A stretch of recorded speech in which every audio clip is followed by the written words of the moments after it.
Hello everybody, it's Thursday. This is Comic Book Hangover. It's time to go through my weekly haul. So I've got three different stacks here. This is the books some of the books that I picked up last week that I want to talk about, the books I picked up this week, as well as a small haul of books from CodyCon 2020. So it's not going to be a big thick stack like I had last week. Be more realistic, so this video probably will not be as long as my last one. But before I go ahead and start talking about my books, I want to take a moment and say thank you everybody for watching and continuing to watch my videos. Thank you for subscribing, for liking, for commenting. It's been great. I appreciate your support. Tremendously appreciate your support, and I will continue to give back to the YouTube comics community as I'm able to, by way of, in each of my videos, in the description down below, I will be putting links to other YouTube comic book review channels. So there's a couple of them that I follow. So there's quite a few that I enjoy. Some of them are bigger than others. To me, I don't care. I don't care if you've got 5,000 or 5 followers or subscribers on your channel. If you put out good stuff, I want to watch it. And we as a community should get back into supporting each other as opposed to looking for little things to attack each other for. I'm speaking, of course, in terms of I've seen on some Facebook groups recent attacks on ComicTom 101 because of some of the stuff that he's putting out. Like he's actually doing something positive for the comics community. He's trying to get us together. He's trying to get it. I mean, he's got us talking about it again. He's energetic. He's positive. He's fun to watch, and it's some good information on there. So I might actually link to his. He clearly does not need the help for the exposure, but what the hell, why not? So I'll put him down there and a few other channels that I enjoy as well. So that aside, again, thank you, and I guess before we jump into this, if you haven't followed me yet, go ahead and click that subscribe button. Go ahead, like the video. I'm sure you're going to enjoy it if you're this far in. I mean, might as well. What the hell? Why not continue with it? So let's talk about the books that I picked up last week first. So I had grabbed from Image Comics, a couple of theirs. Big Girls #3. This one, it's still. I'm really enjoying it. Don't get me wrong. I'm really enjoying this book. And this issue, we get another piece to the overall puzzle as to what this world is going to be like when our main character sees I think they're called Jacks. That's the guys that become mutated giant monster, like kaiju type monsters. And she gets ready to start fighting one of these things, and when it starts asking her for help. So now there's that mystery. It's like, so how much of their humanity do these guys retain when they mutate and become these monsters? It seems like there's actually a lot of their humanity, more than we expected. Before, they just seemed like to be mindless monsters destroying the city. But now it seems like there's more going on. And of course, you've got the people who are in charge of the Big Girls Project trying to cover it up. I have the strong feeling they're trying to cover it up because there's something more going on. And each issue, the needle is going towards added to my pull list. So this will likely get added to my pull list. If you haven't checked this one out, if you're looking for something different, I mean, you've got guys that when they hit a certain age, they start to mutate in the giant monsters, and you've got certain girls who are also kaiju size, and they fight the monsters to protect the people. So one thing to keep in mind, though, is this is not this isn't like a giant monsters fighting sort of in the style of the 60s and 70s Godzilla films, which were very family friendly. There is some unsettling imagery in this. Not overwhelming. I'm not talking like Avatar level of unsettling imagery, but it's violence against kids, which some people do have a problem with, which I totally understand, especially now that I'm a father myself. But it does add to the story, and it's not done for shock value. It's done because it's part of this world, which makes a huge difference. If it's done for shock value, it's crap. It's not worth it. But in the sense that they're doing this, it is. It does make sense. The other Image book that I picked up, Stillwater #2. Normally, I like to give a book 3 or 4 issues before I decide to add it to my list. Exceptions to that, I think Something Is Killing the Children I added almost right away because I absolutely fell in love with that series.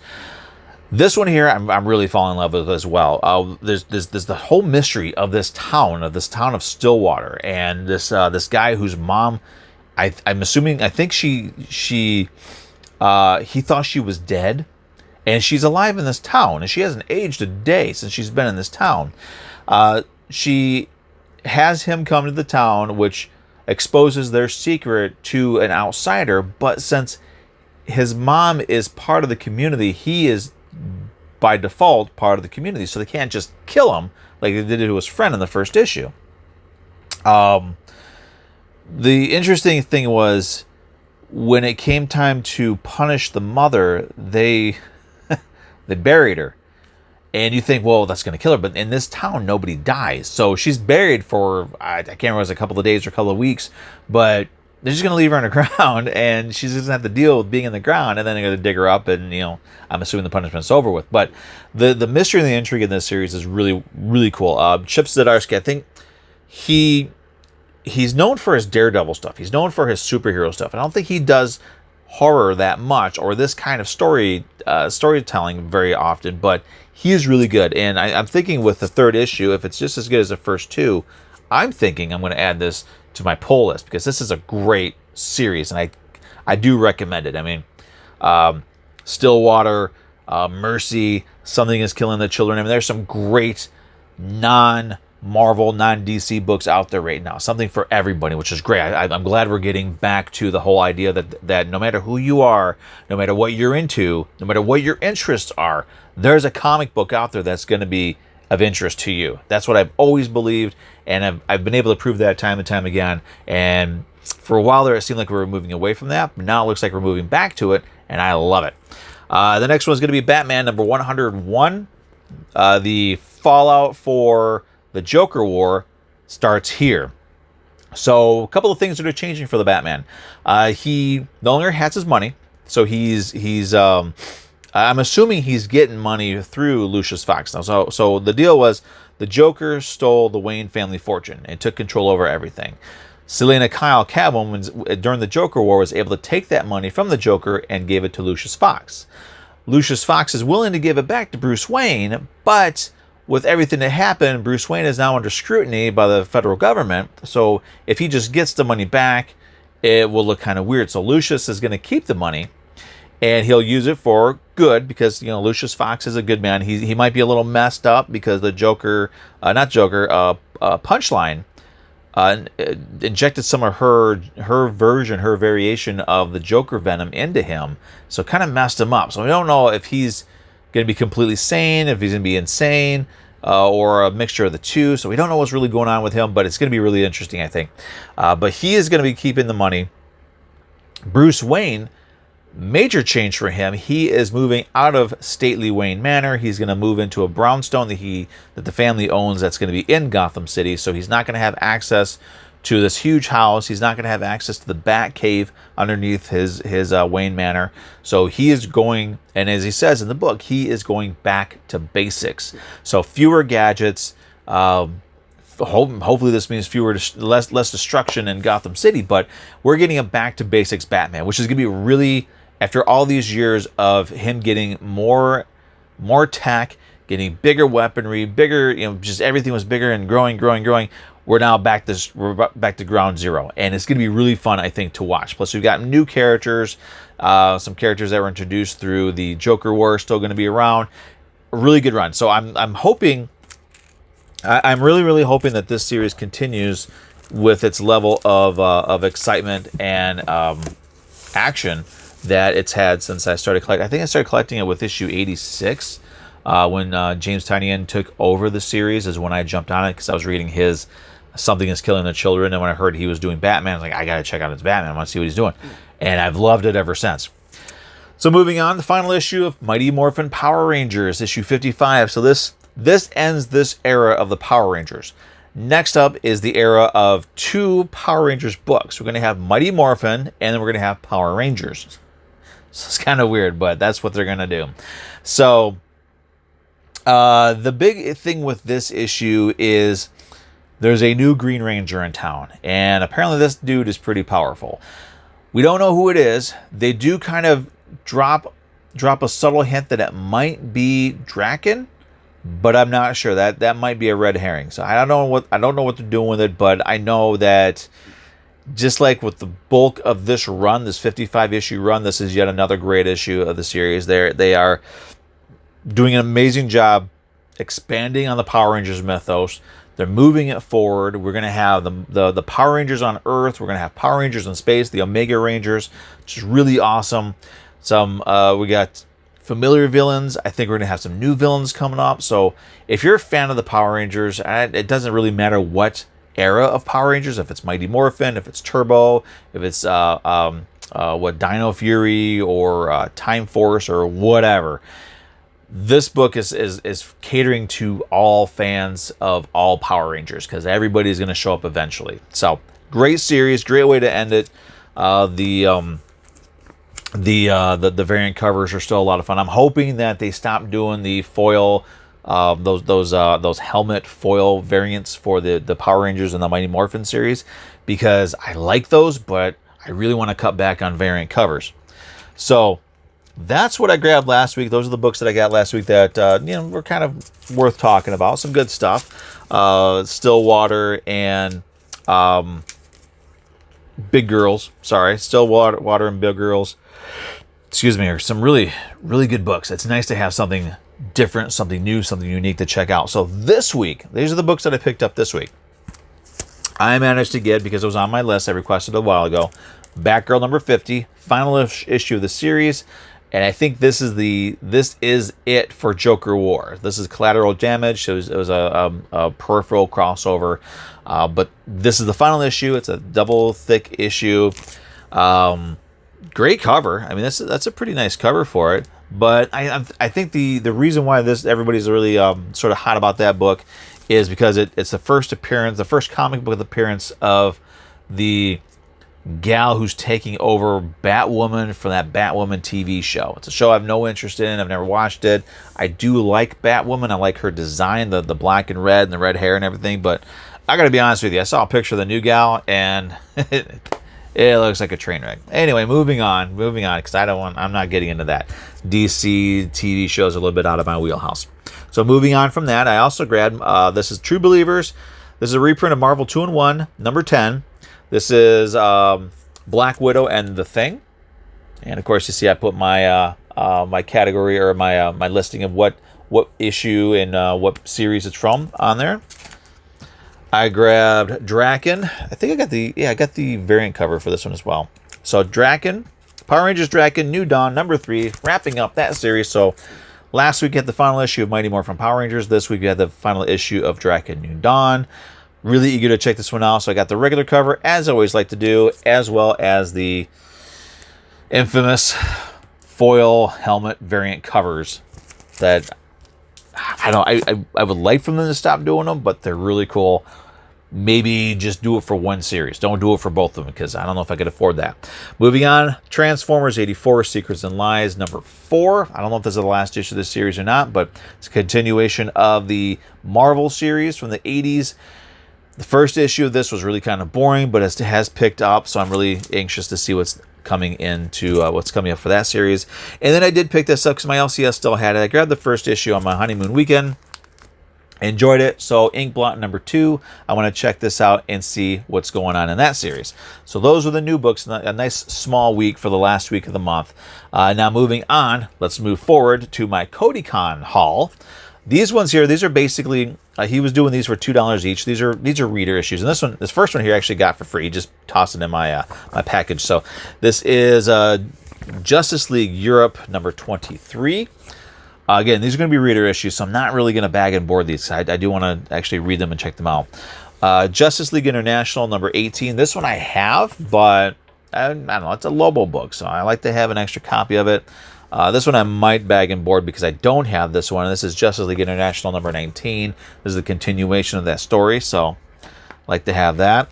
This one, again, reader copy. It's kind of beat up, but it was really inexpensive. I got it because I like the cover for it. The cover is really nice. This is the Justice League International Annual number 2 from 1988. A nice Joker cover there. I really, really like that cover, so I had to get it. And Justice League of America Annual number 1 from 1983.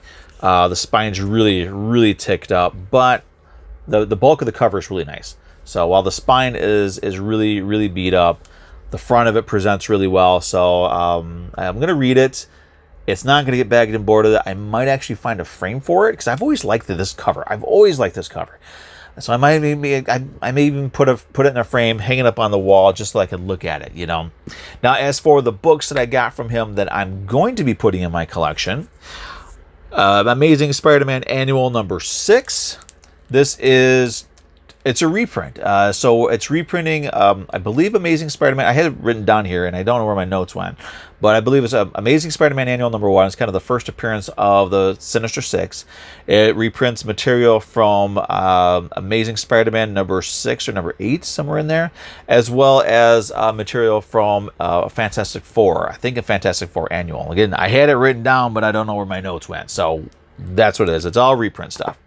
I also grabbed and am very happy to add to my collection Giant Size Thor number 1 from 1975.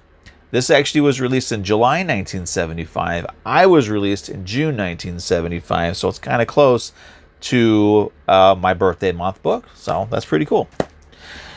And last couple here, Web of Spider-Man Annual number 1. This was from 1985. I'll probably never be able to get a copy of Web of Spider-Man number 1, the actual Web of Spider-Man number 1. I have reprints, but I'll take an annual as well. I mean, it's also a very nice, I think it's Charles Vess cover. Very nice cover. And that's really nice condition too.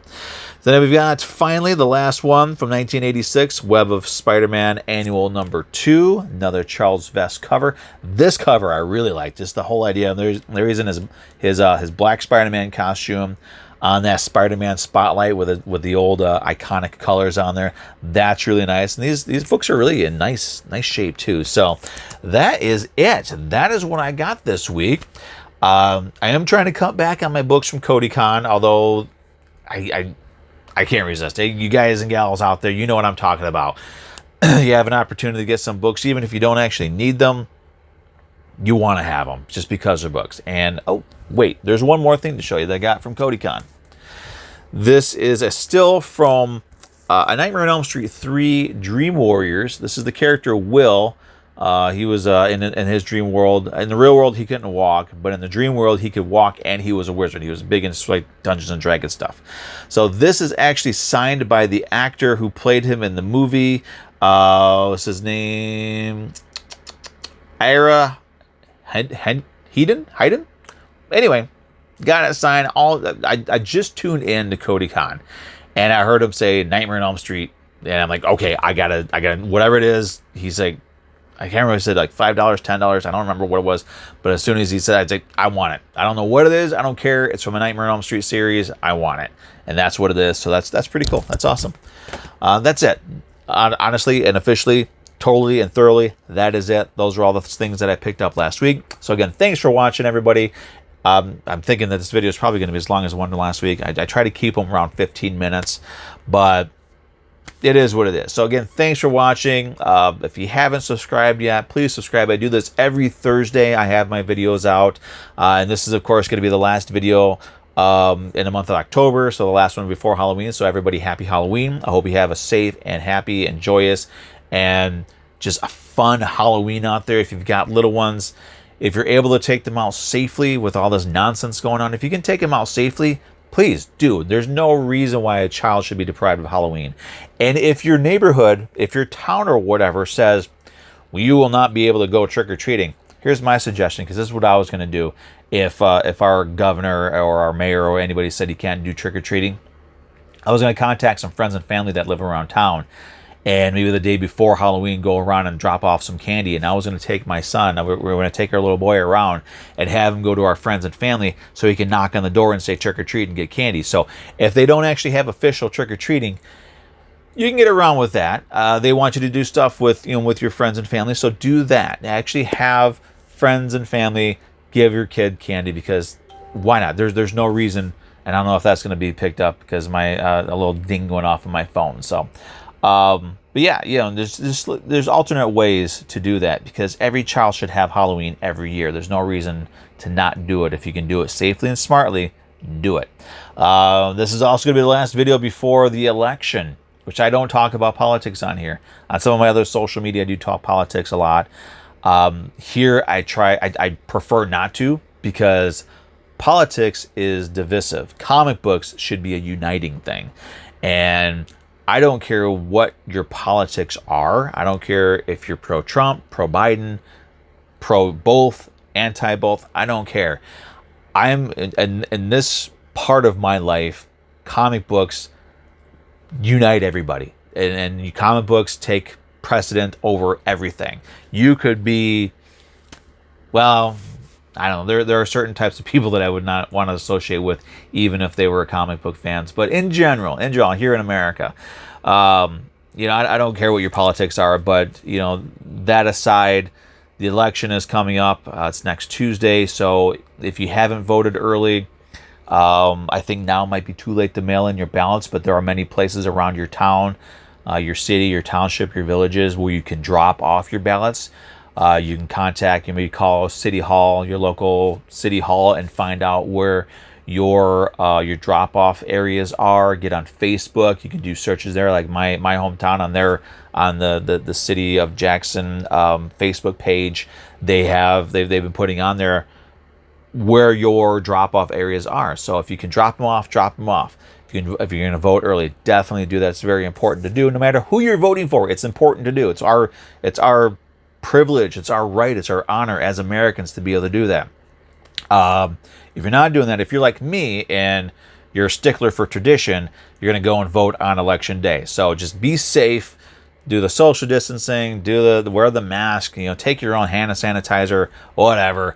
Just vote. It's important, and that's all I'm going to say. It's pretty much all you're ever going to hear about me talking about politics on this channel. So that's it.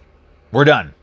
So another week in the bag, more comic books to read, more comic books to put away. I've got stacks and stacks of books all over my room because I'm still trying to switch from long boxes to short boxes, and it's kind of a disaster right now. But anyway, thanks for watching, everybody. Thanks for listening to me rambling incoherently and inconsistently on.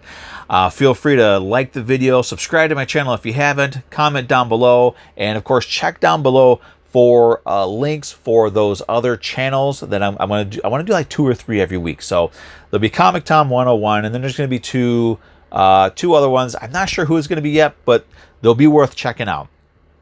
And please, if you like what they do, subscribe, like the video, comment. Let them know. Hey, I was over here, and he put a link to you, and now I'm here, and you got a new subscriber. Because some of these guys, they do some good stuff. We all do what we can with what we've got, and we should be supporting each other. That's the important thing. We should be supporting each other as one comics community. So that's it. That's all I got. I will see you guys on the flip side of Halloween, and hopefully after this election, there's still some sanity left in this country, and we're able to do another video next week. So everybody have a good, safe, fun, happy Halloween, and we will see you next week. Thanks a lot.